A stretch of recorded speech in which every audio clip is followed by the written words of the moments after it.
Good evening. Today we are going to see plane strain and plane stress problems. Now, I have this YouTube channel, Civil Engineering Technical Hubs, and in this we have different playlists. So you can see according to the subject. So we have these as different playlist, and you can go to this playlist and see the videos related with that subject. Now you can subscribe YouTube channel Civil Engineer Technical Hub, and if you like this video you can press on like button. So now in this actually I will first go the last part of video, which is stress strain relationship in 3D. So little bit faster in last portion, so I will just explain that. So we are with this, we have epsilon x plus epsilon y plus epsilon z 1 minus 2 mu upon e. This we are talking about 3D, and last video little bit fast, we are in the last 3-4 step that I have explained in detail over here. So we have taken this part on left side, and from this we will get E upon 1 minus 2 mu epsilon x epsilon y plus epsilon z, and sigma x plus sigma y plus sigma z. We have to replace this by sigma x and strengths. This is from equation 1. So from 1 we have this value, that is E epsilon x. We have taken E, which is in denominator of right side to left side, and then we have little bit simplified it, and from this we will get sigma y plus sigma z is sigma x minus E epsilon x upon mu, and this value we have substituted in this equation, and that you can see we have sigma y plus sigma z as sigma x minus E epsilon x upon mu. So we have substituted this value, so sigma y plus sigma z, and that we have substituted here sigma x minus E epsilon x upon mu. Now we have again modified this, we have taken LCM mu, so it becomes mu sigma x plus sigma x minus E epsilon x. Now this mu we will take on left side, which will gives me mu E upon 1 minus 2 mu. So now you can have one step over here, so it becomes easy for you to understand if I will go over here. So that is epsilon x plus epsilon y plus epsilon z, then equal to, we have mu we have taken on left side, so this will be mu E, and then here we will have, that is sigma x in bracket 1 plus mu and minus E epsilon x. And now we have taken this E epsilon x on left side over here, and then we have sigma x in bracket 1 plus mu. Now we will take LCM of left side, and due to this 1 minus 2 mu will be multiplied to this portion only, because for all these three we have this as denominator. And then we have sigma x, because we have taken 1 plus mu on denominator on left side.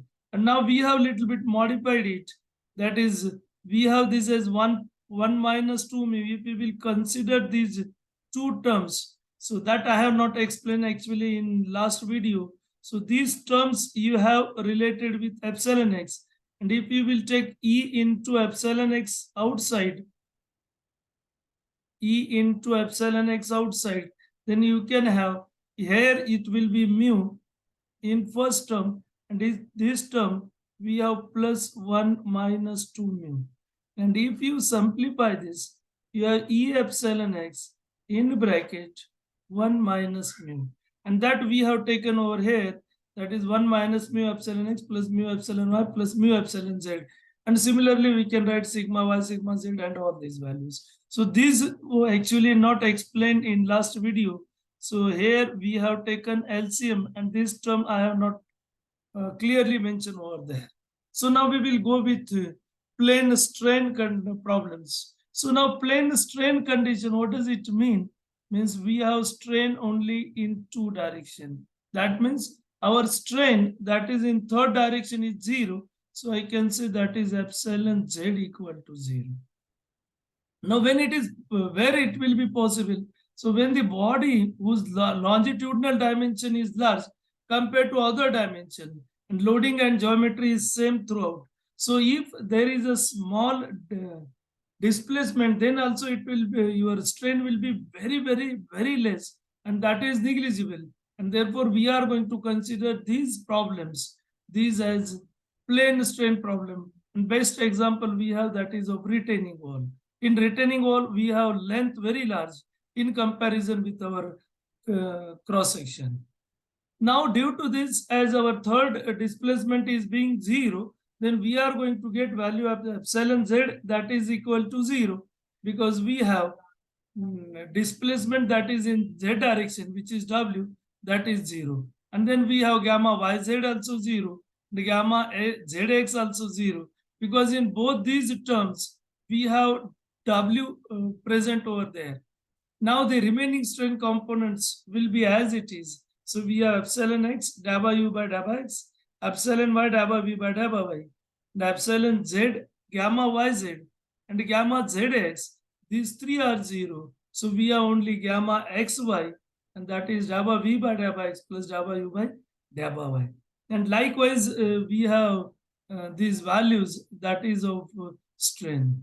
Now we are interested to formulate the stress-strain relationship, and we have actually stress-strain relationship. If we will go, we have equation that is epsilon x equal to sigma x upon E minus mu sigma y by E minus mu sigma z by E. And then we have epsilon z that is equal to sigma y by E minus mu sigma x by E minus mu sigma z by E. And then we have third term, sorry, this is epsilon y. And then we have third term epsilon z, which is 0. That is sigma z by E minus mu sigma x by E minus mu sigma y by E. And from this equation, we will replace sigma z by E from above two equation. So what will be value of sigma z by E? So we will get sigma z by E, and that is equal to mu sigma x by E plus mu sigma y by E.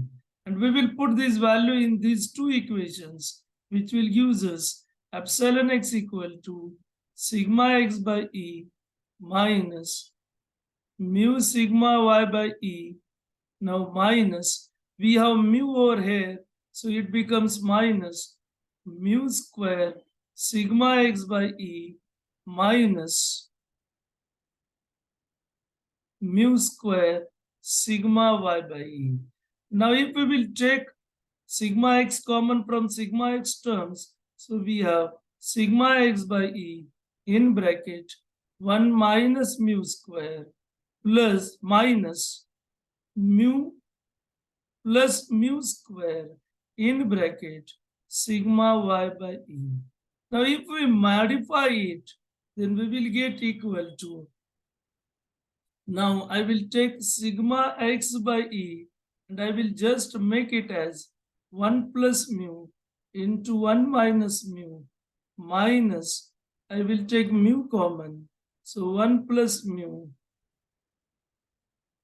into sigma y upon E.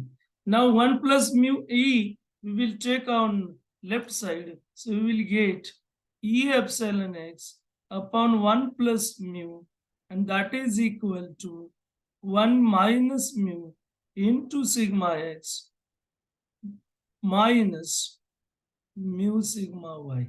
And similarly, we can write E epsilon y upon 1 plus mu, that is equal to 1 minus mu sigma y minus mu sigma x. Now we have to remove sigma y from these two equations. So I will multiply this equation by 1 minus mu and this equation by mu. And due to this, so we have to multiply this equation 1 minus mu, this equation by mu. And therefore 1 minus mu into mu sigma y and 1 minus mu sigma y, these two gets cancelled and we will have 1 minus mu into E epsilon x upon 1 plus mu plus, so we have multiplied this by 1 minus mu. Now we will multiply this by mu. So plus mu E epsilon y upon 1 plus mu. And then that is equal to, we have to multiply 1 minus mu into 1 minus mu. It becomes 1 minus mu whole square sigma x minus mu into mu. So minus mu square sigma x. Now if I will take sigma x outside, then I have square of first term 1 minus 2 mu plus mu square and then minus mu square. This mu square gets cancelled and I will get therefore sigma x that is equal to E upon 1 plus mu into 1 minus 2 mu in bracket 1 minus mu epsilon x plus mu epsilon y. And similarly, I can write sigma y is equal to E upon 1 plus mu 1 minus 2 mu and that is into bracket 1 minus mu epsilon y plus mu epsilon x. And then gamma xy in the same fashion we have, tau xy, we have g into gamma xy and then we have E upon 1 plus mu into gamma xy. So if we multiply and divide it, then we have, this is 2 over here, then we have E upon 1 minus 2 mu, 1 plus mu, and into 1 minus 2 mu upon 2 into gamma xy. And by this, we are going to frame this equation that is sigma x, sigma y, tau xy, that is equal to E upon 1 plus mu, 1 minus 2 mu. So we have 1 minus mu, mu 0, mu 1 minus mu 0, 0, 0, 1 minus 2 mu upon 2. This is epsilon x, epsilon y, gamma xy. So likewise, we can formulate equation related with plane strain. Now we have plane stress problem. In this, as we have plane stress, means we have stress in third dimension is 0. And this is possible when we have actually thickness, this is being very less, thickness less compared with other two dimensions. And then thin plate loaded in its plane will be the best example of this plane stress problem. Now in plane stress problem, we have sigma z equal to 0, tau yz 0, and tau zx 0. And therefore displacement we have same way, no change in this one, only we have stress 0. So now again we are in the same fashion. For the stress strain relationship, I have epsilon x equal to sigma x by E minus mu sigma y by E. Now here sigma z will not be there because it is already 0. And epsilon y we have sigma y by E minus mu sigma x by E. Now we will multiply this equation by mu, and multiplying it by mu, we are going to get this mu sigma y minus mu sigma y cancel, and we have epsilon x. We have to multiply it by 1 only. This by mu, so plus mu epsilon y, which is equal to, here we have sigma x by E. Here we have minus, so minus mu square sigma x by E. Now if we modify this, we have E into epsilon x plus mu epsilon y, and that is equal to sigma x in bracket 1 minus mu square. And if we modify it, then I will get sigma x that is equal to E upon 1 minus mu square into epsilon x plus mu epsilon y. Similarly, if I will write sigma y, then I have E upon 1 minus mu square in bracket epsilon y plus mu epsilon x. And now if I will go tau xy, then I have this as E upon 2 in bracket 1 plus mu gamma xy. I have required 1 minus mu square. So I will multiply it by 1 minus mu upon 2 in bracket 1 plus mu 1 minus mu into gamma xy. Then I will get it as E upon 1 minus mu square in bracket 1 minus mu upon 2 into gamma xy. And then you can see this. We have sigma x equal sigma y tau xy E upon 1 minus mu square 1 mu 0 mu 1 0 0 0 1 minus mu by 2 epsilon x epsilon y epsilon gamma xy. And then we have epsilon z that is equal to sigma z we have 0. And if you modify this, you will get epsilon z equal to minus mu epsilon x plus epsilon y upon 1 minus mu. So likewise, we have this plane stress and plane strain condition. Now we will stop here only. जर video आवडला असेल तर like करा. Channel we have subscribe civil engineers technical hub. त्याला subscribe करा. आवडला असेल तर लाईक करा. So thank you. Now we will stop here only.